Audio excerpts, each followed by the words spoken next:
आज हम शिव महापुराण का रुद्र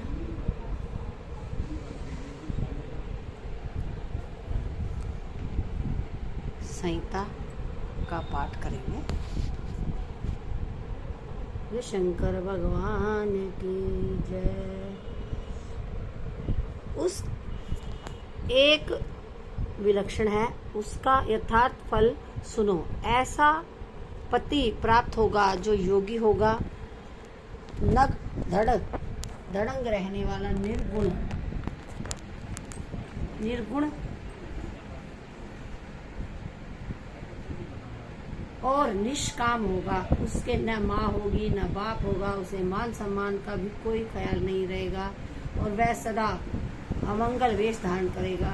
ब्रह्मा जी कहते हैं, नारद तुम्हारी इस बात को सुन और सत्य मानकर मैना हिमाचल दोनों पति पत्नी बहुत दुखित हुए, परंतु जगदम्बा शिवा तुम्हारे ऐसे वचन को सुनकर लक्षणों द्वारा उस भावी पति को शिव मान कर मन ही मन हर्ष से खिल उठी। नारद जी की बात कभी झूठ नहीं हो सकती। वह सोचकर शिवा भगवान शिव के युगल चरणों में संपूर्ण हृदय से अत्यंत स्नेह करने लगी।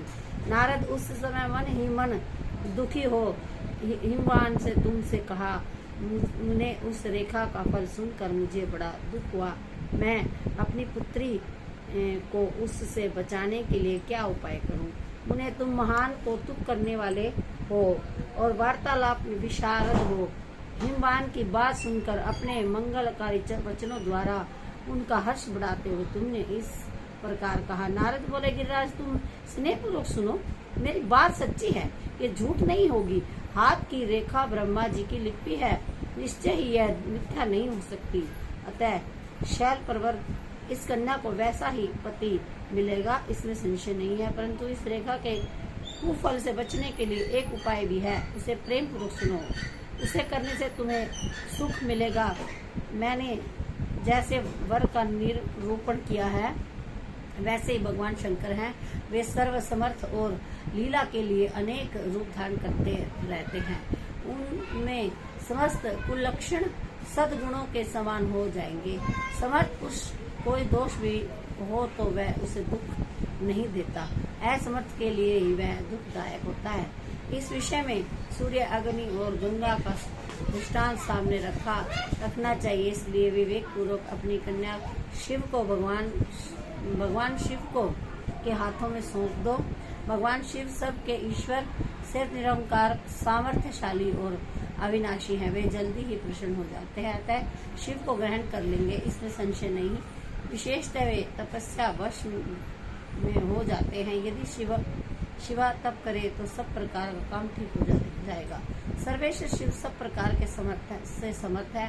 वे इंद्र के वज्र का भी विनाश कर सकते हैं। ब्रह्मा जी उनके अधीन हैं तथा वे सबको सुख देने वाले हैं। पार्वती भगवान शंकर की प्यारी पत्नी होंगी। वह सदा रुद्रदेव के अनुकूल रहेंगी, क्योंकि वह महासाध्वी और उत्तम व्रत का पालन करने वाली हैं तथा माता पिता के सुख को बढ़ाने वाली है। यह तपस्या करके भगवान शिव के मनों को अपने वश में कर लेंगी और भगवान भी इसके लिए किसी दूसरी स्त्री से विवाह नहीं करेंगे। इन दोनों का प्रेम एक दूसरे के अनुरूप है। वैसा उच्च कोटि का प्रेम न तो किसी का हुआ है और न ही समय और न आगे होगा। गिरिश्रेष्ठ इन्हें देवताओं के कार्य करते हैं। उनके जो काम नष्ट भाव प्राय होते हैं, वह उस सब का इनके द्वारा पुण्य उज्जीवन या उद्धार होगा। आदि राज आपकी कन्याओं को पाकर